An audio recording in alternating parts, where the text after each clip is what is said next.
आज का ये हमारा पॉडकास्ट बहुत ही अच्छा पॉडकास्ट है। एक छोटा-सा आइडिया था कि कई सारे लोग की सक्सेसफुल जो जर्नी है, करियर की सक्सेसफुल जर्नी है, वो लोगों के बीच में आना चाहिए, ताकि लोगों को ये लगे कि यार किसी ने अचीव किया तो मैं भी अच्छा अचीव करूँ। यूजुअली जो बड़े सक्सेसफुल लोग होते हैं, जैसे विजय शेखर शर्मा, रितेश मलिक, इनकी स्टोरी तो सभी ने सुनी हुई होती है। पर अपने आस-पास के कलीग जो अपने जगह से निकले हुए हैं, अपने गाँव से हैं, अपने स्कूल से हैं, अपने कॉलेज से हैं, उन लोगों की अगर स्टोरी अपने पास पता चलती है, तो उनको देख के काफ़ी इंस्पिरेशन भी मिलती है और लोग उससे रिलेट भी कर पाते हैं। यूजुअली 90% लोग मीडियोकर चीज़ों से नहीं बिलॉन्ग करते हैं, वो टॉप लेवल के कॉलेजेस में नहीं जा पाते। मैं भी आईआईटी कॉलेज से नहीं था, फिर भी थोड़ा बहुत ठीक-ठाक कर रहे हैं। तो आई थिंक स्टोरी हमारे बीच की होगी तो ज़्यादा मज़ा आएगा। उन्हीं सब चीज़ों को ध्यान में रखते हुए आज अंशुल भाई हैं हमारे साथ में, उनका करियर बहुत ही अच्छा रहा। तो आज स्टोरी अंशुल की सुनते हैं। अंशुल भाई बताओ कहाँ से किस जगह को बिलॉन्ग करते हो? कैसे स्कूलिंग की? Thank you Mayank. मेरी जर्नी स्टार्ट हुई मेरी अपब्रिंगिंग हुई है नीमच टाउन में मध्य प्रदेश से। और वहाँ पे कार्मल कॉन्वेंट स्कूल करके था। वहाँ से मैंने अपनी स्कूलिंग करी है। अब स्कूलिंग में ऐसा है कि मैं हमेशा से एक एवरेज स्टूडेंट ही रहा हूँ, बट ग्रेस्पिंग मेरी डिसेंट, उसमें मैं हमेशा से अच्छा रहा। तो नंबर्स और आंकड़े मुझे बहुत ही हमेशा से एक्साइट किए हैं बचपन से ही। तो बैकग्राउंड भी अगर मेरा आप देखोगे तो ऐसे मेरे पापा की भी जर्नी बहुत ही एक्साइटिंग रही है। उन्होंने खुद ने एक स्टार्टअप काइंड ऑफ बोल लो, उन्होंने बिजनेस अपना स्टार्ट किया था। तो हमेशा से जब मैं उनको काम करते हुए देखा है तो यही चीज़ समझ में आई है कि कोई चीज़ अगर 1 रुपए में खरीदी है, 2 रुपए में बेची तो 1 रुपए का फायदा होता है, 50 पैसे में बेच दी तो 50 पैसे का नुकसान होता है। तो धंधा मुझे बहुत अच्छे से समझ में आता है। अब वो चाहे टेक्नोलॉजी ले लो या आपके देसी ऑफलाइन वाले धंधे ले लो, सारे धंधे मुझे चमकते हैं। वैसी वाली चीज़ है। अभी स्कूल में ऐसा था कि वहाँ की भी अगर मैं जर्नी बताऊँ तो 10th के बाद एज़ यू नो के सबको सब्जेक्ट चूज़ करना पड़ता है। तो मुझे मेरे जो साथ के जो दोस्त हैं, उनको कहीं न कहीं पता था कि यार हमको अ, मैथ साइंस लेना है, आईआईटी जेईई की कोचिंग करनी है, कोटा जाना है। बट मेरे को वो सब चीज़ें पता नहीं थी। मुझे ऐसा था कि यार अपने को कॉमर्स लेना है, क्योंकि मुझे ऐसा था कि यार अकाउंट्स करना है, अपन मैथ्स में अच्छे हैं, नंबर्स वगैरह अपने को समझ आता है, बिज़नेस समझ में आता है, तो कॉमर्स से ज़्यादा अच्छा रिलेट कर पाएँगे, सीए बन जाएँगे और कुछ करेंगे उस फील्ड के अंदर आगे। बट हमेशा से पापा की थोड़ी-सी ऐसी थिंकिंग रही कि यार नहीं, कॉमर्स नहीं लेना है, कॉमर्स में जो है बच्चे अच्छा नहीं करते हैं, तुम बिगड़ जाओगे। I still remember the date as well कि 27th मार्च को मेरा लास्ट एग्ज़ाम था 10th का, और 1 अप्रैल को मैंने कोचिंग लगा ली थी अकाउंट्स और इकोनॉमिक्स की। और अप्रैल, मई, जून जो समर वैकेशन होता है जनरली 10th के बाद, उन 3 महीने में मैं पूरा 11th क्लास का सिलेबस पढ़ चुका था कॉमर्स का। और बहुत ही एक्साइटेड था कि यार अपने को फटाफट पढ़ना है अच्छे से। उस टाइम पर मेरे को था कि सीए ही करेंगे अपन। बट पापा वाज आल्सो ऑब्जर्विंग कि यार चलो अभी करने दो, 2-3 महीना इसको मैथ साइंस ही दिलाऊंगा मैं। तो जब जून ऐसा आखिरी डेट थी हमारे स्कूल में, ऐसे 29th या 30th जून के आसपास, जब आपको फाइनल करना है सब्जेक्ट, तब तक मैं मेरे जो दोस्त थे वो सब बाहर जा चुके थे बंसल क्लासेस और जो भी दूसरी क्लासेस होती थी वहाँ कोटा मंथल में। क्लासेस कोटा में बहुत सारी और चलती थी, एलन वगैरह भी थी, ये सारी चीज़ें हैं। तो वहाँ पे वो लोग जा चुके थे और मैं यहाँ पे अपनी कॉमर्स की कोचिंग कर रहा था। और फिर मैंने 30th जून जब आया तो पापा मुझे हमारे स्कूल के जो टीचर थे उनके पास लेके गए, कि क्योंकि 10th में मेरे डिसेंट परसेंटेज थे, तो वो बोले कि आप इसको समझाओ, साइंस वगैरह ले। तो और इमोशनल मोमेंट वहाँ पे थोड़ा सा ऐसा हो गया। पापा बोले कि समझ नहीं रहा मेरी बात, आप ही समझाओ। और उस टाइम पे उन सर ने भी मुझे कन्विंस कर लिया कि नहीं बेटा, तुमको यही लेना चाहिए। तो इमोशनल उसमें बह के अपन ने मैथ साइंस ले लिया। और लेने के बाद अब लगा कि यार आगे तो कुछ पता ही नहीं है अपने को, तो कि क्या करना है इसके अंदर, क्या चीजें हैं आगे। तो 11th क्लास तो फिर वहाँ पे ऐसे मैथ साइंस की जर्नी वैसे स्टार्ट हुई। फिर पोस्ट 12th ऐसे कोई ऐसा आईआईटी और एआई ट्रिपल ई वगैरह एमपी में, मतलब ऐसा है कि कॉलेज आपको चीजें, बहुत सारी चीजें सिखाता भी है। जैसे डिसिप्लिन सिखा देता है, इतने सारे सेमेस्टर, इतने यूनिट टेस्ट हर कुछ कुछ हो रहे हैं, तो वो आपको डिसिप्लिन और एक हार्ड वर्क और मतलब हर चीज में बस लगे रहना है, पूरे टाइम आपको इंगेज रख रहे हैं। वो एक चीज मैंने सीखी है बस कॉलेज में। बाकी जो पढ़ाई मैंने करी इलेक्ट्रॉनिक्स एंड टेलीकम्युनिकेशन की, और जो आज मैं करता हूँ, दूर दूर तक उसका कोई रिलेशन है नहीं। कि मैंने 4 साल कैसे वो निकल गए बस हवाबाजी में। पहला जो जॉब लगा तो ऐसा भी था कि यार अब अपने को जॉब तो लेना ही है, पापा ने मेहनत करके पढ़ा दिया है सारा चीज। तो जॉब एक मेरे लिए प्रायोरिटी हो गई थी कि यार जॉब नहीं लिया तो एकदम एक ठप्पा रह जाएगा कि तुमने 4 साल इंजीनियरिंग भी कर ली और कुछ उखाड़ा नहीं। तो जॉब में मैंने बहुत तैयारी करी, मतलब काफी मेहनत करी, क्योंकि बहुत एफर्ट लगता था उस टाइम पर वहां से जॉब निकालना भी। और अंडर कॉन्फिडेंट बच्चे थे हम लोग कि उस टाइम पे कोई कॉन्फिडेंस नहीं है, किसी का गाइडेंस नहीं है। बस पता है कि एक एप्टीट्यूड टेस्ट होगा, फिर जीडी होगा, कोई पर्सनल इंटरव्यू होगा। तो कुछ कुछ तैयारी, कुछ कुछ लेसन्स वगैरह देखे, सेल्फ मैंने को स्टिल आई रिमेम्बर, मैंने मिरर में देख करके इतनी प्रैक्टिस करी है इंटरव्यू की, खुद से ही प्रैक्टिस करी है। और हम 3-4 लोगों का एक अच्छा दोस्तों का ग्रुप था, कोई मैंने कोचिंग वोचिंग नहीं लगाई थी, और हम 4 दोस्त एक दूसरे का इंटरव्यू लेते थे। और वो ही मेरे को आज तक याद है, और वो सबसे बढ़िया वहीं से हुआ था, उन दोस्तों के कारण।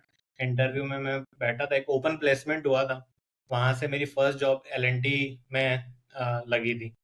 तो वो भी एक याद आता है कि यार रात को 2:30 बजे मैंने ऐसे राइटिंग लिखा था उस टाइम पे। तो वहां कौन सी लोकेशन में थी एलएनटी का?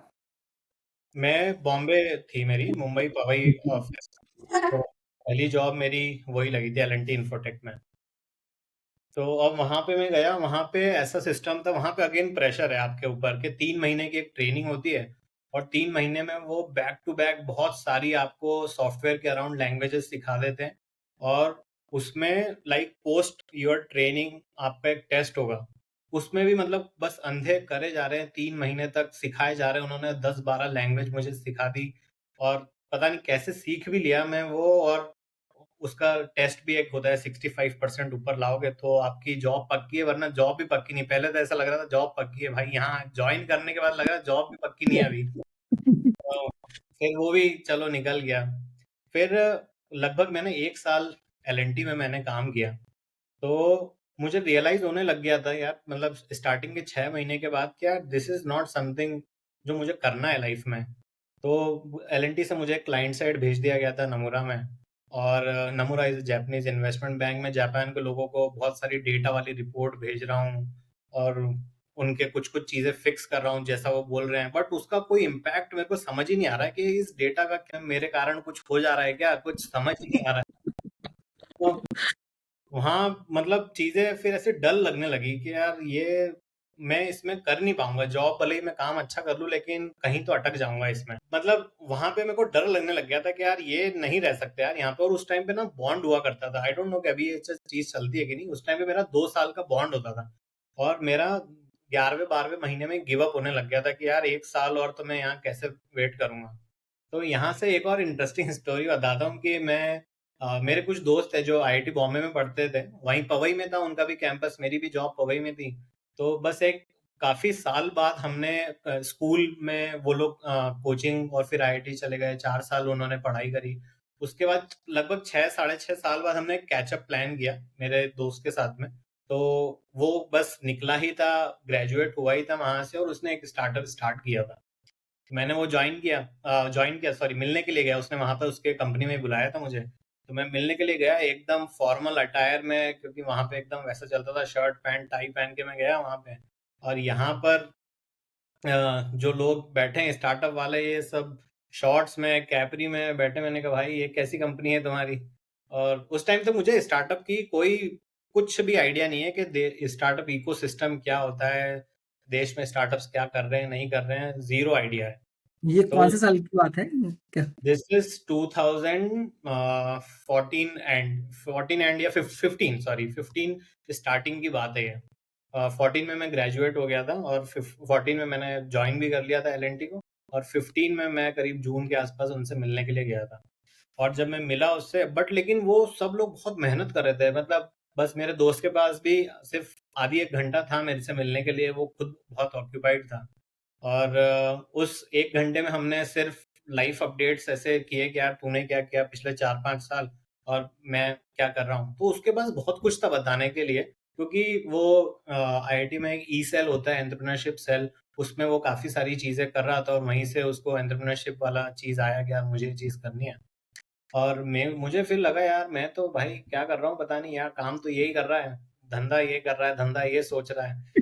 तो मुझे वो चीज अच्छी लगी। तो उस टाइम पर उनको ऑपरेशंस, वो कोर ऑपरेशंस लॉजिस्टिक्स वाला बिजनेस वो लोग कर रहे थे, प्रोडक्ट बना करके ही कर रहे थे। तो वहां पे मुझे लगा कि यार, उसने मुझे पूछा कि यार हम लोग ऑपरेशंस में देख रहे हैं, तू करेगा क्या? तो मैंने बोला यार मेरे को तो कुछ आता नहीं है, मैं तो ये सॉफ्टवेयर वाला कर रहा हूँ अभी कॉलेज के निकलने के बाद, कॉलेज में भी ऐसा कुछ सीखा नहीं है। तो फिर उसने बोला कि यार मतलब एक इंटरव्यू करवा देते हैं, उसके दूसरा जो को फाउंडर है उससे। उसने बोला कि यार मैं लूंगा तो बायस्ड रहेगा, मैं अपने को फाउंडर को बोलूंगा, अगर उसको लगेगा ठीक तो देखते हैं, बात करेंगे आगे। तो उन्होंने इंटरव्यू लिया, और इंटरव्यू में मुझे उसने साफ रिजेक्ट कर दिया। 15 मिनट उसने मुझसे बात करी और रिजेक्ट कर दिया कि बोले ये बंदा अपने किसी काम का नहीं है, कुछ आता ही नहीं है इसको, क्या करेगा ये अपने साथ में। तो बट फिर वो, अब जो मेरा स्कूल का दोस्त था तो उसने थोड़ा सा फोर्स किया कि यार अपन इसको 15 दिन देख ले, 15 दिन बस करवा ले, अगर तुझे नहीं लगेगा तो 15 दिन बाद हटा देना। तो उन्होंने मुझको क्लियर कर दिया था कि यार हम 15 दिन तुमको देखेंगे, अगर लगेगा तो रखेंगे। और मैंने फिर 15 दिन की उस टाइम पे छुट्टी लिया एलएनटी से मैं। दूसरा को फाउंडर था, उसने फिर से मुझे रिजेक्ट ही किया कि यार, लेकिन बस उसको एक ही चीज मेरे अंदर अच्छी लगी कि यार ये मेहनत कर लेता है। लगा पड़ा दिन भर, सुबह से मैं चला जाता था 8:30 9 बजे के आसपास, रात को जाता था 9 बजे घर, 12 घंटे उन्हीं के साथ जैसा वो बोल रहे हैं वो कर रहा हूँ, सारी चीजें कर रहा हूँ। मतलब डेटा एंट्री से मैंने स्टार्ट किया था वहां पे काम, क्या, क्योंकि वो लॉजिस्टिक्स वाला चीज स्टार्ट करी चीज। तो बट उनको लगा कि यार, किस टाइप का स्टार्टअप था उनका?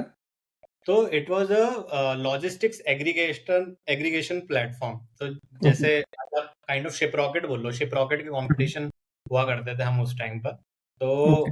किसी भी छोटे छोटे जो सेलर्स हुआ करते थे उस टाइम पर ई कॉमर्स में, तो उनको अगर कुछ शिपमेंट शिप करना है अपने कस्टमर्स तक, तो वो उनको, जो बड़े लॉजिस्टिक्स प्लेयर है, let's say e com express हो गया या आपका डिलीवरी हो गया, वो अकाउंट देते नहीं है। तो आपके पास सिर्फ 2 ऑर्डर, 5 ऑर्डर, 10 ऑर्डर है, तो उनको चाहिए कि यार कोई ऐसा बंदा हो जो हमसे डेली लेकर के जाए। तो हम इस स्पेस में रहते कि लाइक विल सॉल्व इट, कि हमने फेडेक्स और ई कॉम एक्सप्रेस डिलीवरी इनके अकाउंट ले लिए थे, क्योंकि हम बहुत सारे सेलर्स को कनेक्ट कर लेते थे तो हमारे पास वॉल्यूम हो जाता था, और वो जिनके पास वॉल्यूम होता है उन्हीं को देते थे। तो एक अच्छा बढ़िया एक प्रॉब्लम स्टेटमेंट था जो हम लोग सॉल्व कर रहे थे, और वो स्केलेबल भी हो सकता था, बट बहुत ऑप्स हैवी बिजनेस था। वहां पे हमने ज्वाइन करने के बाद में मैंने काफी मेहनत करी, सबसे ज्यादा मेहनत मुझे वहीं पे करी। सब चीजें उन्होंने सिखाई भी मुझे कि ये चीज ऐसे है, और ऑब्जर्व करते करते करते करते सीख गया।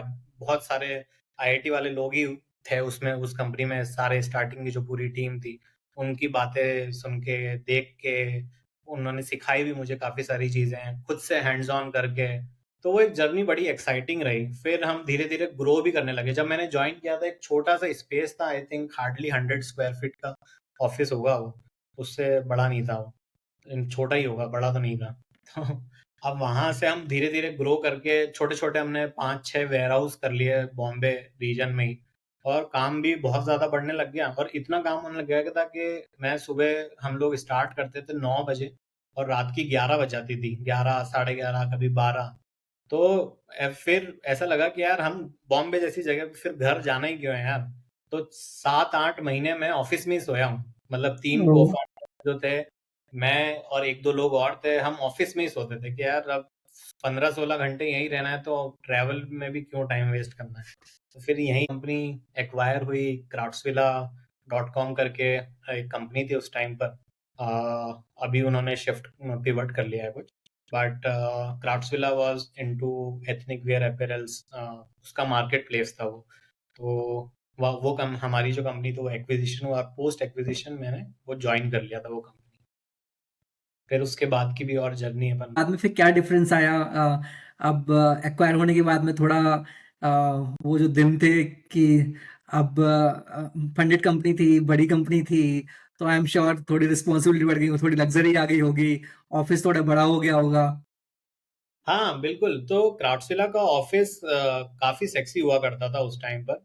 तो हमारा ऑफिस तो एकदम ऐसा था, क्योंकि हमारी एक सीड फंडेड कंपनी थी, और बहुत ही छोटा सा चेक था हमारा, 300K का।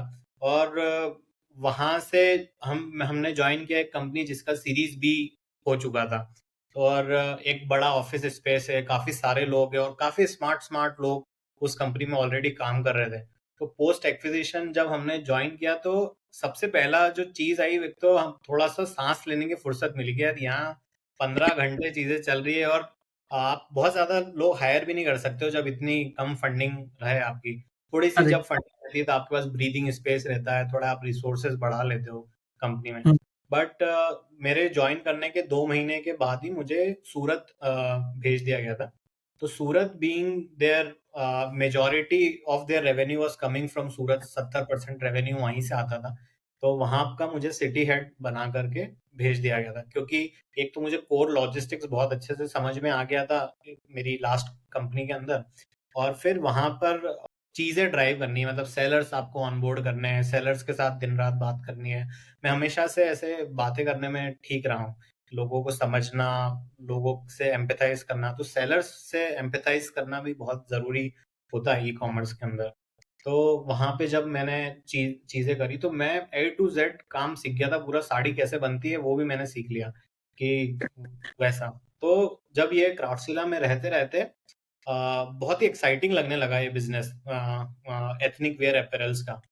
तो जो मेरा जो सेंड का को-फाउंडर था, उसको मैंने पिच किया कि यार भाई ये बिजनेस बड़ा एक्साइटिंग लग रहा है, we should do this.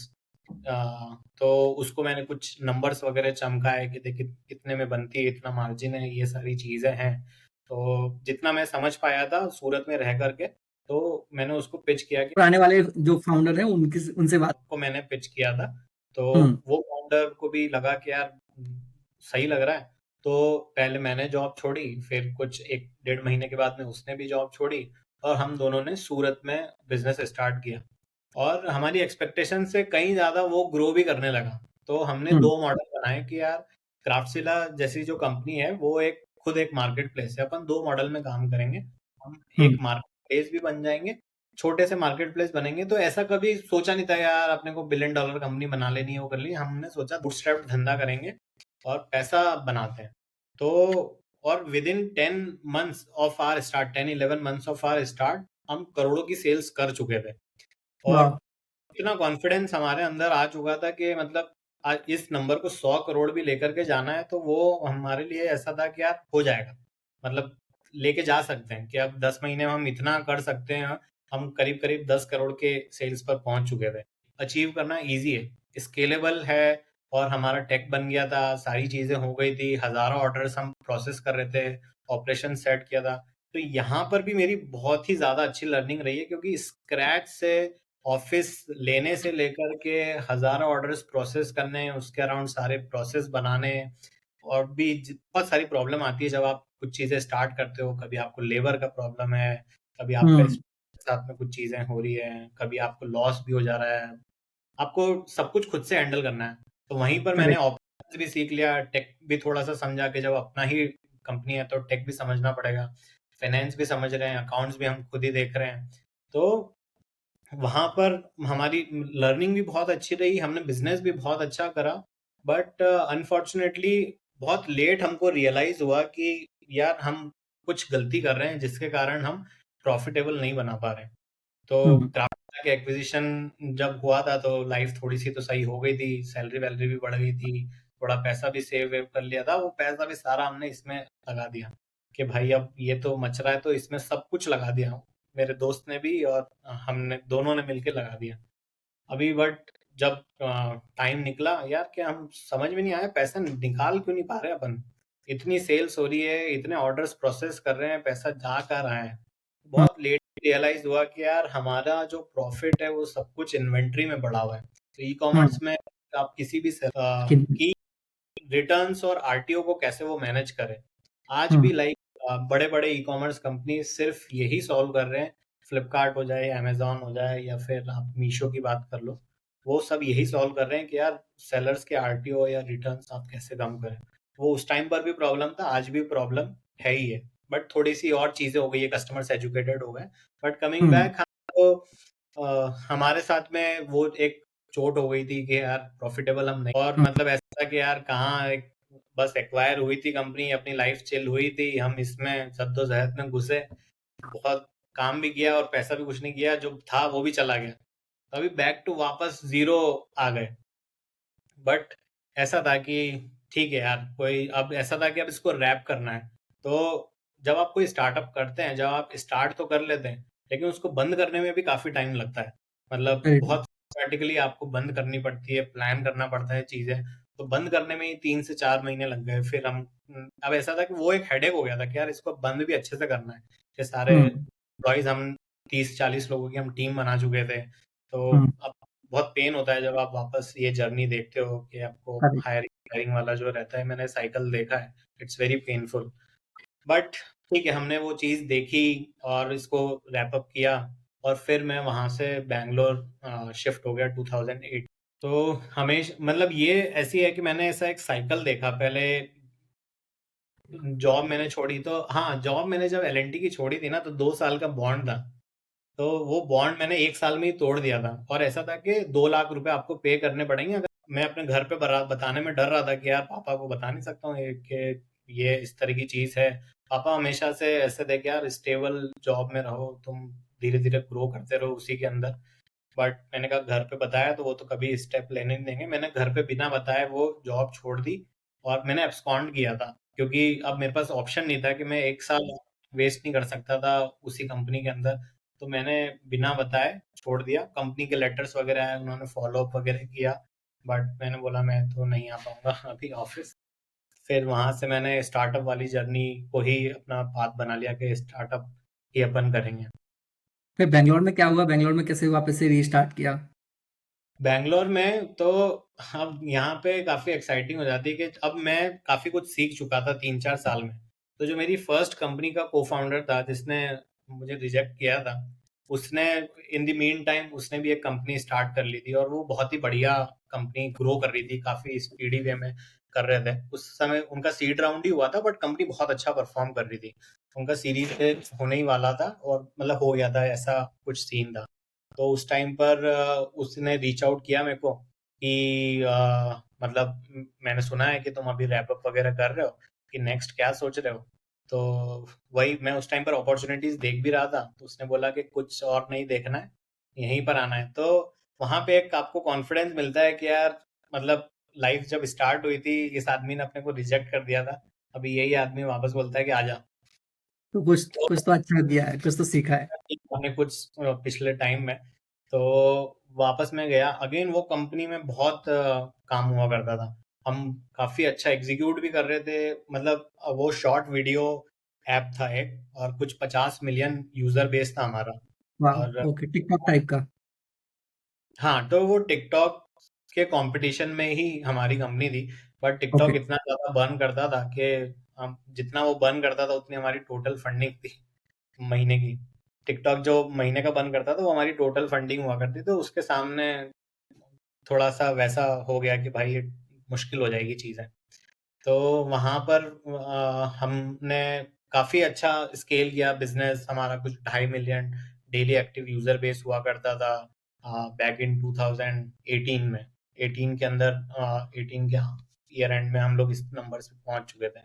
But वो चीज वहां से स्केल करना मुश्किल हो रहा था, क्योंकि टेक कॉस्ट उसमें काफी होता है, तो नहीं कर पाया वो। वहां पे मैंने पूरा मैंने पहले अपने किया है हार्डकोर ऑप्स, फिर यहाँ पर मैंने किया है कंटेंट ऑप्स। मतलब टेक्नोलॉजी और कंटेंट वाला जो ऑप्स होता है, वो वाला ऑप्स मैंने यहाँ पे किया। वो भी आता नहीं था, बट इस बंदे को एक था कि यार आता था इसको, पहले वाले बिजनेस में भी कुछ नहीं था, बट बहुत जल्दी ये सीख लिया था। हाँ, तो कंटेंट ऑप्स क्या होता है?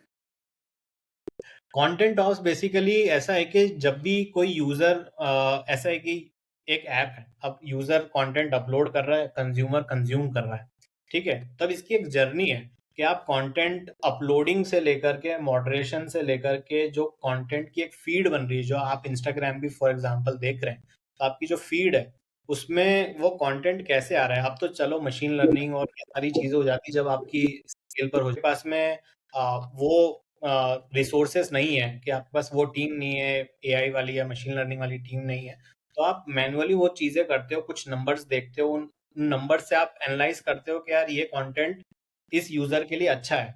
तो हम बहुत सारे नंबर्स के अराउंड प्ले करते थे, एक्सेल बाजी बहुत करी। वहां से हमने समझा कि यार ये वाला कंटेंट इस यूजर के लिए ठीक है, तो यूजर सेगमेंट्स हमने बनाए। अब उनको वो कंटेंट सर्व करना है। तो आपको वो कंटेंट कैसे सर्व करना है, तो आपने यूजर सेगमेंट्स करके कंटेंट को कैटेगराइज किया, उनका परफॉर्मेंस देखा और फिर आप उनकी फीड में करते थे। तो ये एक और काफी स्केल पे होता है, मतलब हमारे 1 लाख वीडियोस अपलोड होते थे ऑन अ डेली बेसिस। तो वाह। यू कैन इमेजिन कि किस स्केल पर आप वो कर रहे हो। तो अगर आप 15 दिन का भी चीज कर रहे हो तो आप 15 लाख वीडियोस के ऊपर एक फीड डिजाइन कर रहे हो। तो इसमें बहुत ऑप्स लगता था कि कैसे आप चीजें कर रहे हो, आप मॉडरेशन भी हो रहा है, कुछ गलत कंटेंट आप सर्व नहीं कर दो यूजर की फीड में। तो बहुत सारी चीजों को ध्यान रखना पड़ता था। तो उसमें बहुत सारी आप टेक के अराउंड भी कुछ कुछ चीजें प्ले कर रहे हो, एपीआई पोस्टमैन के थ्रू कुछ कर रहे हो। बहुत सारी छोटी छोटी छोटी छोटी चीजें हुआ करती थी। और यहाँ पर भी ऐसा है कि हमारी टीम काफी लीन थी। तो यहाँ पर भी ऐसा है कि आपको बहुत सारे छोटी छोटी चीजें करनी है। तो इंडिविजुअल कंट्रीब्यूटर ही रहा हूं मैं यहाँ पर भी। तो हमने यहाँ पर भी बहुत चीजें सीखी, कंटेंट के अराउंड की दुनिया सीखी। और यहाँ पर एक्साइटिंग चीज ये थी कि जियो आया था, और जियो ने एकदम उस टाइम पर इंटरनेट रिवॉल्यूशन लेकर के आया था। और इतनी ग्रोथ थी, हमारा जो जो मैं आपको बोल रहा हूँ 50 लाख हमारे इंस्टॉल्स थे, 50 मिलियन यूजर बेस था हमारा। तो उसमें से 70% यूजर्स तो हमारे ऑर्गेनिक हुआ। यूजर्स पे तो हम, ऐसा है कि खुद से यूजर्स आ रहे हैं कर रहे हैं, बट हमको बस मैनेज करना है उस यूजर को कि कैसे हो रहा है। तो वो काफी एक्साइटिंग थे वो वाला जर्नी भी। बट अनफॉर्चुनेटली वो भी अगेन एज आई सेड कि हमको रैप अप करनी पड़ी वो चीजें। तो एक्विजिशन हुआ हमारी कंपनी का, प्रोडक्ट हमने शेयर चैट को सेल किया था, और टीम में कुछ लोग ही थे हम, 11-12 लोग। तो फिर हमने मीशो को ज्वाइन किया था। तो मीशो को हमारे अंदर कुछ पोटेंशियल लगा था कि यार तुम्हें कंटेंट आता है और we are doing good in commerce, तो together we can do something around content and commerce. तो एज अ टीम हमने वो ज्वाइन किया था मीशो को। Nice nice. मीशो में जर्नी कैसी थी? काफी एक्साइटिंग करियर के फ्लिप हैं, कहीं एलएनटी से, फिर एक स्टार्टअप से, फिर फंडेड कंपनी से, फिर खुद के एंटरप्रेन्योरशिप जर्नी पे। मैंने सारे साइकिल देख लिया। मैंने एक सीड फंडिंग कंपनी में भी काम कर लिया, एक सीरीज बी स्टेज की कंपनी में काम किया, फिर वो भी बंद हुई। फिर उसके बाद में एक बूटस्ट्रैप धंधा भी मैंने कर लिया। फिर उसके बाद में जब एक्विजिशन हुआ तो Meesho, like you can see के सीरीज ई सीरीज एफ वाली कंपनी में भी चले गए। और साइकिल्स भी देख ली, हायरिंग, आपका एक्विजिशन, फायरिंग, सारी चीजें देख लिए। तो स्टार्टर नीचे तो देख लिया है, बस एक ही चीज बच रही है अभी कि स्क्रैच से लेकर के $1 बिलियन कंपनी आपको जो बनानी है, बस उसी का एक है होप कि यार उसी के लिए मैं काम करता हूँ अभी। तो यार वो एक जर्नी, सबसे एक्साइटिंग जर्नी वही है। अगर आप वो देख ले रहे हो अब इस स्टार्टअप वाले वर्ल्ड में, तो उससे बढ़िया कोई चीज नहीं है मेरे नजर में। कैसा रहा, कैसा एक्सपीरियंस था मीशो में, क्या क्या करते थे? मीशो में जब हमने ज्वाइन किया ना, तो स्टार्टिंग में तो ऐसे कोई क्लैरिटी नहीं थी कि आप क्या करने वाले हो, क्योंकि एज ए टीम हम गए थे। तो स्टार्टिंग में सब लोगों ने अपने अपने रोल के हिसाब से फिट किया, वहाँ पे इंटरव्यू वगैरह आपने दिए। तो मीशो में स्टार्टिंग के 2 महीने तो मैं इंटरनेशनल वेयर हाउस सेटअप का मुझे रोल दिया गया था। तो उस टाइम पर हम लोग चाइना से शिपमेंट्स लेकर के आते थे और डिस्ट्रीब्यूट करते थे थ्रू आउट द कंट्री। तो उसका एक वेयर हाउस सेटअप के लिए मैं बॉम्बे रहा था 1-1.5 महीना। तो बॉम्बे में हमने सेटअप किया था, तो वो मैं देख रहा था वो वाला पार्ट, वहां पर गया था। फिर उसके बाद में इन द मीन टाइम हमारी जो टीम थी जो आई थी क्लिप से इधर, यहाँ पर हमने फिगर आउट किया कि यार हम एक प्रोडक्ट बनाएंगे कंटेंट कॉमर्स के अराउंड। तो हमने पॉप शॉप करके वो बनाया था। तो अगेन मैं फिर वापस इसी टीम को ज्वाइन कर लिया था, क्योंकि इसमें ये अपने आप में एक कंपनी थी, स्क्रैच से स्टार्ट हो रही थी। और यहाँ पे ज्यादा लर्निंग भी है, मजा भी ज्यादा उसी में आता है जब आप कुछ स्क्रैच से बिल्ड कर रहे हो। तो मैं इधर आ गया था, इधर पूरा ऑपरेशंस वाला पार्ट देख रहा था। वहां भी हमने स्क्रैच से स्टार्ट करके 25,000 ऑर्डर्स पर डे के स्केल पर, जब हमने ज्वाइन किया था it was a reselling platform. और ओके। हमने पॉप शॉप में ये 20-25,000 ऑर्डर्स पर डे वाला स्केल अचीव किया था। तब मीशो भी मोस्टली कंज्यूमर साइड की चीजें करने लग गया था, ये सीधे कंज्यूमर। तो pop shop was also into the same. तो काइंड ऑफ पॉप शॉप और मीशो को एक की आइडिया बना करके मर्ज कर दिया, और वो मीशो में ही रह गया। कि अब मीशो की द कंज्यूमर फेसिंग कंपनी, पहले वो रीसेलर्स के लिए था, अब कंज्यूमर फेसिंग ही ओपन कर दिया था कि anyone can come to Meesho and buy the product. तो हम्म। वहां पे मैंने मीशो का जो सप्लाई चेन वाला टीम था वो ज्वाइन कर लिया था। मीशो जब मैंने ज्वाइन किया था, like we were doing close to 60,000 orders per day. और जब मैं मीशो से निकलने वाला टाइम आया, तो पीक का मैंने देखा है 50 लाख ऑर्डर्स पर डे। तो काइंड वाह। ऑफ 100x स्केल मैं देख के आया हूँ उसमें कि। और वहां पर बहुत ही बढ़िया लर्निंग रहती है कि जब आप ग्रोइंग कंपनी के अंदर काम करते हो ना, नए प्रोजेक्ट्स आते रहते हैं, नए इनोवेशंस होते रहते हैं, आप प्रोडक्ट में बहुत सारी चीजें करते हो। सप्लाई चेन भी मैंने बहुत कुछ इवॉल्व होते हुए देखा। सप्लाई चेन में पहले फर्स्ट स्टार्टअप में भी किया, और फिर वो इंसिडेंटली मुझे इस मीशो में भी करने को मिला। तो वो काफी मजा उस टाइम पर आने लगा, क्योंकि स्केल दिख रहा है। मतलब ऐसा है कि आप 0.1 0.2% के ऊपर भी ऑप्टिमाइज कर रहे हो। जब छोटा स्टार्टअप रहता है तो आधा 1% को तो वैल्यू नहीं देते, लेकिन जब आप millions of orders on a daily basis कर रहे हो, तो वहां पर 0.1% पे भी like you should have the RC है कि भाई हम्म। क्यों चीज। तो वो काफी एक्साइटिंग थी जर्नी, बहुत ही बढ़िया रही मीशो की कि आपने स्केल पर कंपनीज के अंदर काम किया। मीशो में एक वो चीज मेरे लिए अच्छी हुई कि मैं जब एंटर हुआ और वहां से 100x का जब आप देखते हो, टीम बढ़ते हुए देखते हो, ऑर्डर्स बढ़ते हुए देखते हो, उसके अराउंड प्रोडक्ट में कैसे चेंजेस हो रहे हैं वो देखते हो, क्या टेक एडॉप्शंस हो रहे हैं वो देख रहे हो, आपकी खुद की एक टीम बन रही है। मेरे पास खुद के पास एक बहुत अच्छी बड़ी टीम हो चुकी थी उस टाइम पर। तो आप बहुत सारी चीजें सीखते जाते हो। तो बस ये जर्नी है जो आपके लिए सबसे ब्यूटीफुल रहती है कि यार धीरे धीरे धीरे धीरे मैं सीख रहा हूँ, ग्रो कर रहा हूँ, लोग बढ़ रहे हैं, लोगों को भी सिखा रहे हैं, हम खुद ऊपर वालों से भी सीख रहे हैं। तो ये जर्नी बहुत ही एक्साइटिंग रही मीशो की। फिर लगा कि यार जैसे अब मीशो, एज आई सेड, कि यार मेरे को वही करना है कि मैं स्क्रैच से बिल्ड करके एक ऊपर तक की कंपनी बनाऊं। तो मीशो जब मैंने ज्वाइन किया था वो सीरीज बी हो चुका था उस टाइम पर। तो अब मैं लेट हो चुका हूँ, मतलब उस अगर आप स्टार्टअप इकोसिस्टम में की बात करेंगे तो मजा सबसे ज्यादा वही है, सीड से $1 बिलियन वाला। सीरीज बी में ऐसा है कि उन्होंने काफी कुछ चीजें क्रैक कर ली ऑलरेडी। तो अब वहां पर तो बस आपने स्केल पर ऑप्टिमाइज करिए, चीजें काम करना और सीख लिया। तो फिर मैं अभी एक स्टार्टअप के अंदर काम करता हूँ जहाँ पर बहुत ही लीन टीम है हमारी। एक आइडिया के ऊपर काम कर रहे हैं, which is like we are building digital products and services. You can say Amazon for digital product and services, like that. तो अभी हम ये बिल्ड कर रहे हैं और यहाँ पर मैं बिजनेस लीड करता हूँ। तो डूइंग फ्रॉम डेटा एंट्री वाला काम से आज एक जगह पे बिजनेस लीड करना, तो वो अपने आप में एक जर्नी है। ऐसा नहीं बोलूंगा कि बहुत सक्सेस मिल गई या वैसा कुछ मिल गया, लेकिन लर्निंग मेरी बहुत अच्छी रही, जर्नी मेरी बहुत एक्साइटिंग रही। वो बताना चाहूंगा कि होप इज एवरीथिंग।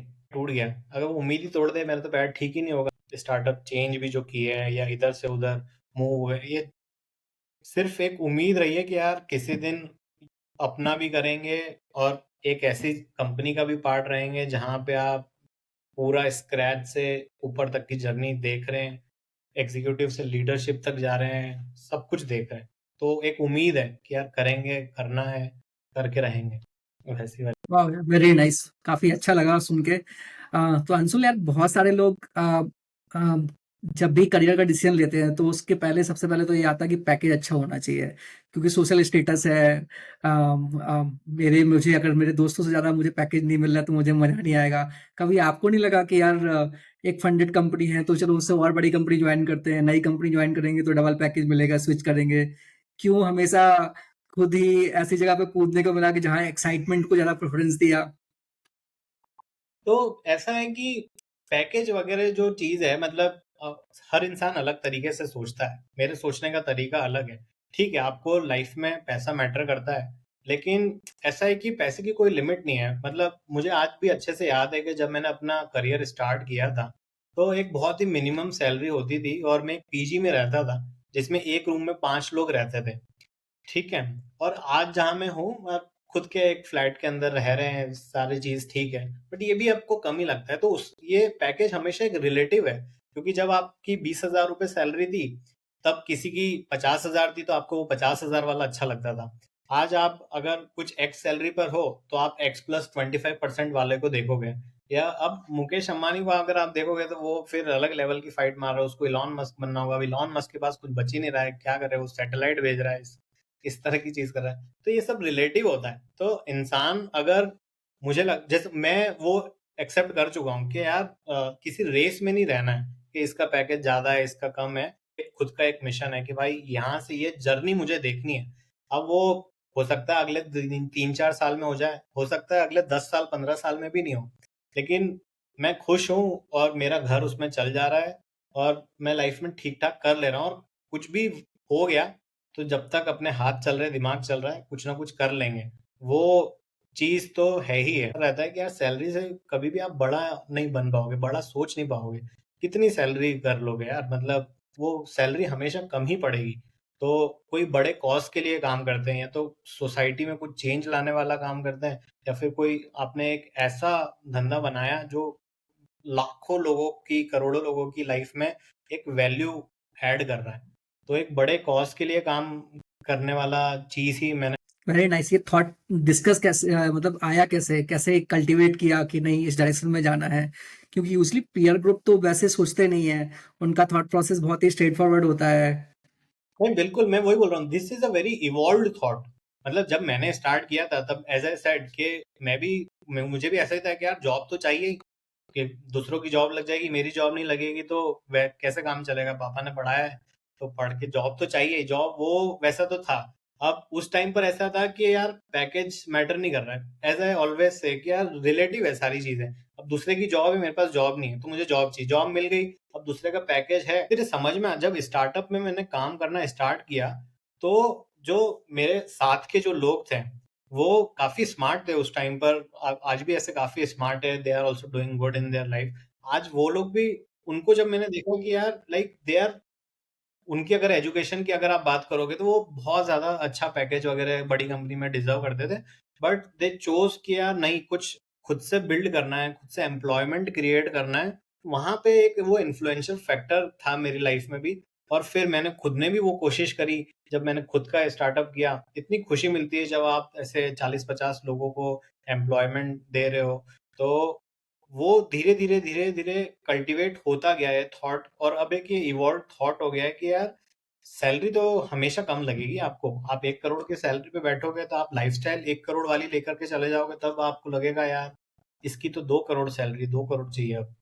तो सैलरी इज ऑलवेज रिलेटिव। तो आपको अपने अंदर आपको समझना पड़ेगा कि आप कहाँ जाना चाहते हो, आप किस चीज के लिए काम करना चाहते हो। और 2-5 साल की मत सोचो, अगले 20 साल में कहाँ देख रहे हैं अपने आप को। तो वो अभी मैंने 5 मिनट पहले ही बोला कि होप, कि आपको उम्मीद है कि नहीं अपने आप से कि आप ये चीज जा कर सकते हो, वहां तक जा सकते हो। अगर वो है तो उसके तरफ बढ़ो। और सैलरी से तो फिर मतलब सबकी अपनी अपनी कंडीशंस रहती है लाइफ में। और कौन किस फेज में है, ऐसा नहीं बोल रहा हूँ कि सैलरी जरूरी भी है। आप किस फेज में है लाइफ के, आप पे कितनी रिस्पॉन्सिबिलिटी है, कितने लोग डिपेंडेंट है आपके ऊपर, बहुत सारे फैक्टर्स हैं। बट मेरे लिए ऐसा है कि नहीं यार, सैलरी से कुछ बड़ा सोच लेते हैं। सैलरी ठीक है यार, अपने अपन ने इतना काम किया कि सैलरी मिल जाएगी, और खाने के लिए आपको 4 रोटी चाहिए तो वो कम सैलरी वाले भी खा ही रहा है उतना तो, और अपन भी उतना ही खा रहे हैं, तो पेट तो बड़ा हो नहीं रहा है। तो सोच बड़ी करते हैं। Very good, very true. क्या लर्निंग थी करियर की? ये एपिसोड बेसिकली उन लोगों के लिए है जो करियर के लिए इंस्पिरेशन लेना चाहते हैं। तो क्या लगा कि कॉलेज टाइम पे या बेसिकली इंटायर जो लर्निंग थी कॉर्पोरेट करियर की, तो क्या चीज़ है जो अच्छी करनी चाहिए थी? क्या चीज़ आपको लगा कि नहीं यार ये चीज़ ठीक नहीं थी, इसको और बेटर तरीके से किया जा सकता था? ये लगता है कि मैंने अपनी लाइफ में जो सबसे बड़ी चीज लगती है कि जो मैंने मिस कर दी, वो अपने कॉलेज के 4 साल अपने आप को अपस्किल करने में मैंने कोई एफर्ट नहीं डाले।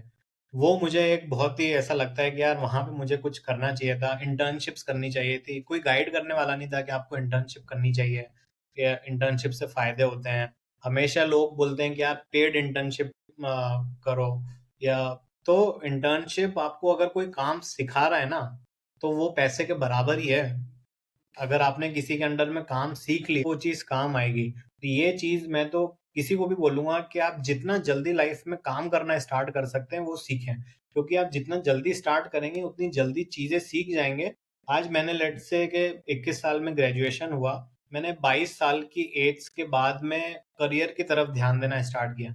इमेजिन आप 17 साल में फर्स्ट ईयर में घुसे हैं, आप उसी टाइम से इंटर्नशिप्स के बारे में सोचना स्टार्ट करें। प्रेशर नहीं, 4 साल के पहले वैसे भी आपको आप जॉब कर नहीं सकते हैं, आपको आपको ग्रेजुएशन कंप्लीट करना ही है। तो आप इन द मीन टाइम सीखते रहें, कहीं पार्ट टाइम जॉब करें, इंटर्नशिप्स करें, सीखें। क्योंकि ये काफ़ी ज़्यादा हेल्प करता है आपको 10 साल के बाद में कि यार, क्योंकि वो आप 4 साल एक्स्ट्रा आपने मेहनत कर ली है, तो वेरी ट्रू। स्टार्टिंग। तो शुरुआत में अभी जो लोग कॉलेज के प्रेशर का इंतजार करते हैं कि यार जब फाइनल सेमेस्टर आएगा, आई थिंक अब तो शायद फोर्थ ईयर से भी कंपलसरी कर दिया है, पर मेरे हिसाब से शुरुआत के 3 साल से भी अगर लोग मेहनत करें तो ज़्यादा प्रैक्टिकल सीख सकते हैं, पता चलेगा कि उनको करियर में चलता क्या है, लाइफ में क्या होता है, कंपनियां कैसे काम करती हैं, स्टार्टअप में क्या क्या चीज़ें होती हैं। हाँ, हाँ, बिल्कुल। मतलब आगे सिर्फ मैं तो बोलता हूँ कि अगर आपको पता है कि ये कंपनी है, इसका ऑफ़िस यहाँ पर है, सीधे चले जाओ। फाउंडर्स बहुत हम्बल होते हैं। आप फाउंडर के पास सीधे पहुँच जाओ कि सर मेरे को सीखने की इच्छा है, मुझे कोई पैसा नहीं चाहिए, आप बस मुझे सिखाओ। और आप अपनी इच्छा बताओ कि मैं इस चीज़ में अच्छा, मुझे लगता है कि मैं ये चीज़ कर सकता हूँ, कि मेरा टेक्नोलॉजी में इंटरेस्ट है, सॉफ्टवेयर में इंटरेस्ट है, या ऑपरेशंस करना है, या मुझे डेटा साइड की कोई चीज़ें करनी है। तो हर कंपनी में हर तरीके के रोल होते हैं, और वो आप ठीक है, आप 10 लोगों से बात करोगे, आपको एक जना हाँ बोल देगा कि ठीक है यार, आ जाना तू कल से काम कर ले, सीख ले। तो कभी भी हेजिटेट मत करो किसी से पूछने के लिए। और 3 साल बहुत इंपॉर्टेंट है। आप 2-2 घंटे, 3-3 घंटा भी काम करोगे किसी के लिए, तो बहुत कुछ सीखने लग जाओगे। छोटे-छोटे प्रोजेक्ट्स आप करो, अगर आप कैपेबल हो, आपको लगता है कि यार मुझे अब बहुत कुछ आता है, छोटे-छोटे प्रोजेक्ट्स खुद से स्टार्ट करना चालू कर दो। मैं आज भी ऐसे, जब मुझे लगता है कि यार अभी अपने पास बैंडविड्थ है, साइड हसल करता रहता हूँ कुछ ना कुछ, क्योंकि वो कुछ सिखाता ही है आपको। कुछ करते रहोगे लाइफ में तो ही सीखने को मिलेगा। गलती करो, फेल हो जाओ, फेलियर से डरने की कोई बात ही नहीं है, क्योंकि failure is a part of success only. ये तो वेरी लोगों को समझना चाहिए कि आज लोगों को रहता है कि यार ज़्यादा फ़ोकस करते हैं कि हम्म। याद कर ली चीज़ें, इंटरव्यू में भी कुछ-कुछ पता है कि ये सेट ऑफ क्वेश्चन पूछेंगे, वो बोल दिया, जॉब लग भी गई, उसके बाद नेक्स्ट क्या? उसके आगे का हम सोच ही नहीं पाते। उसके आगे का सोचना चाहिए, और उसको थॉट को इंड्यूस करना चाहिए फर्स्ट ईयर, सेकंड ईयर से ही।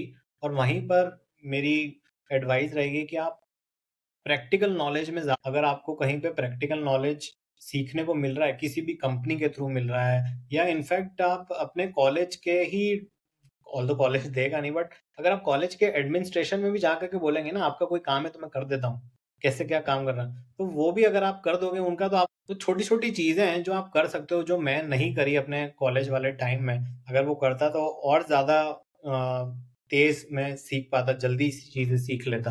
कि जो मुझे स्टार्टअप्स ने सिखाई है, स्टार्टअप्स आपकी लर्निंग के लिए बहुत ही अच्छे रहते हैं, क्योंकि छोटी-सी टीम है और उन 8-10 लोगों को ही सब कुछ कर। ये तो हुआ कि कॉलेज से जब पहली जॉब लोग ले रहे हैं उसके बाद में, पर आपने अपने पीयर ग्रुप को भी देखा होगा, कई सारे लोग काफ़ी अच्छे से काम करते हैं, कई लोग ऐसे हैं जो बहुत आपसे बेटर हैं, कई जगह पे आपने भी देखा कि ये स्किल है जो लोगों में होना चाहिए। तो ऐसी 3-4 चीज़ें आपको क्या लगा कि as a career if somebody choosing to work with a company, तो उनको इन चीज़ों में फ़ोकस करना चाहिए, उनमें अपनी स्किल बिल्ड करना चाहिए, उनमें अगर वो अपनी थोड़ा-सा प्रैक्टिस करेंगे तो वो they can become better individual.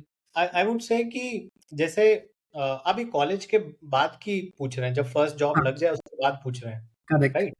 तो बहुत सारे लोग क्या है गॉसिप में टाइम स्पेंड करते रहते हैं, कई बार उनको लग रहा है कि ठीक है यार सैलरी तो आ ही रही है, जैसा चल रहा है चलने दो, रिव्यू होगा, क्वार्टरली होगा होगा, बट वो क्या होता है वो भी टाइम उतना ही इंपॉर्टेंट है। आप या तो फोकस होके किसी चीज पे लगा सकते हो, या फिर अगर आप उसमें नहीं ध्यान दे रहे, क्योंकि पता नहीं है लोगों को, पता नहीं है कि आगे कहाँ तक जा सकते हैं, तो वो आज देख रहे हैं, आज इंजॉयमेंट कर रहे हैं, खुश हैं। हाँ, नहीं, वही तो मैं हमेशा बोलता हूँ कि आप सिर्फ अभी का मत सोचो ना, 3 महीने 6 महीने का, एटलीस्ट थोड़ा सा आगे का सोचो कि यार क्या करना है। और अगेन मैं ये नहीं बोल रहा हूँ कि यार आपको एब्सोल्यूट क्लैरिटी होती है कि मैं तो ये चीज करना है 20 साल बाद, बट एटलीस्ट आपको एक दिमाग में होना चाहिए चीज कि यार आपको क्या करना है, किस डायरेक्शन में आगे बढ़ना है। अब लेट्स से कि आप सॉफ्टवेयर इंजीनियर की अगर आपकी लेट्स से जॉब है, आपको पता है कि यार 5 साल बाद मैं ये वाली चीज़ों में जा सकता हूँ, ये मेरे करियर ऑप्शंस हो सकते हैं, इस तरीके का डेवलपमेंट मैं करूँगा। तो आप अच्छे लो जो आपके मेंटर है, जो आपका मैनेजर है, वो हमेशा बहुत अच्छा होना चाहिए। जो आप कोई भी कंपनी चूज़ कर रहे हो या स्विच कर रहे हो, तो हमेशा ये देखो कि आपका रिपोर्टिंग मैनेजर कौन है? आप उससे सीखने वाले हो कि नहीं सीखने वाले हो? क्योंकि अगर आप अपने मैनेजर से नहीं सीख रहे हो ना, तो ग्रो तो नहीं कर पाओगे। क्योंकि आपको डायरेक्शन हमेशा हर फ़ेज़ में इम्पोर्टेंट है। आज अगर फॉर एग्ज़ाम्पल मैं भी जो हूँ, मुझे भी डायरेक्शन की ज़रूरत है कि यार यहाँ से अब आगे कैसे जाना है? आप भी अगर कुछ कर रहे होंगे तो जो जिन लोगों ने बहुत बड़ी कंपनी बना ली होगी तो आपको भी उनसे डायरेक्शन सीख करना पड़ेगा। तो हर स्टेज ऑफ लाइफ में आपको डायरेक्शन सीख करना पड़ेगा। हमेशा आपके पास मेंटर्स होने चाहिए, जिनसे भी आपको लगता है कि आपकी कंपैटिबिलिटी है। और कंपैटिबिलिटी नहीं भी हो तो यार बिल्कुल हेजिटेट मत करो। आपको बस एक थोड़ा-सा तो एम्बिशियस होना पड़ेगा कि यार मैं ये चीज़ करना चाहता हूँ लाइफ में, आप मुझे गाइड करो। आपको लगता है कि यार इस आदमी ने स्टेज 1 मेरा अचीव किया हुआ है, जो मेरे लाइफ दिमाग में है कि अब मुझे नेक्स्ट इस आदमी के जैसा बनना है। तो उससे सीखो कि वो क्या कर रहा है, क्या करते हुए आया है, क्या उसकी गलतियाँ रही हैं, क्या उसने सही चीज़ें करी जिससे वो यहाँ पर है। तो उससे उसके गाइडेंस से वहाँ तक पहुँच जाओ। अब वहाँ पहुँच जाओगे तो हमेशा तुमको एक दूसरा मेंटर और मिलेगा, जो उसके ऊपर चला गया। हो सकता है कि जो वो वाला मेंटर है, वो खुद तुम्हारा ऊपर चला गया, तुम उसी से सीख कर सकते हो through till the next 5, 10, 15 years. लेकिन हमेशा आप अपने ऊपर वाले लोगों से वेरी ट्रू, वेरी ट्रू। अब जैसे क्या होता है कि अ, कई बार हमें हमारे पीयर ग्रुप में वो उतनी लर्निंग नहीं रहती। हमको लगता है कि we are the smartest person in the room. तो तो लोगों को क्या करना चाहिए? How they can learn more? How they can, because you are the average person around the 5 people, तो वो 5 लोग और नए कैसे बिल्ड कर सकते हैं? कि सबसे पहले तो ये थॉट ही निकाल देना चाहिए कि you are the smartest person in the room. क्योंकि अगर ये थॉट आ गया, आपको सुपीरियरिटी फील होने लग गई, तो फिर आपकी ग्रोथ हैम्पर हो जाएगी। This is like 100% true. इंसान से कुछ ना कुछ सीखने के लिए हमेशा होती है। चाहे वो आपकी टीम में भी अगर कोई हुँ, बंदा नीचे होगा, वो भी आपको कोई ना कोई चीज सिखा हुँ, सकता है। यू क्या आप उसमें से क्या चीज देख रहे हो? तो आप हुँ, कभी भी ये सुपीरियरिटी वाली फीलिंग मत आने दीजिए अपने अंदर के इसको क्या ही आता होगा यार, इससे क्या सीखूं मैं। उस आदमी को कुछ ना कुछ तो आता होगा। मतलब अभी यू वॉन्ट बिलीव लाइक मैंने अपनी कंपनी में कुछ इंटर्न्स हायर किए हुए हैं। और कभी कभी वो कुछ ऐसी चीजें बोलते हैं जो मुझे लगता है यार ये तो मैंने सोची नहीं, क्या आपने सोची? तो और मैं उनको अपनी टीम से इंट्रोड्यूस कराता हूँ, जो हमारी मेन टीम है। उनको भी बोलता हूँ कि आप बात करो। उनको भी मैं सिखाता हूँ कि यार आप इंटर्नशिप यहाँ पे करने आए हो, तो once you leave this internship तो you should be able to gain some knowledge कि यार मैं इस 3 महीने काम सीख करके गया हूँ। तो अभी मैं खुद कभी भी ऐसा नहीं लगता हूँ कि यार वो उन इंटर्न्स को क्या ही आता होगा यार, उनको भी कुछ ना कुछ आता है लाइफ में। उनके भी कुछ एक्सपीरियंस रहे हैं, 20-22 साल की उन्होंने भी एक जर्नी देखी है। तो हमेशा हर इंसान को कुछ ना कुछ आता है।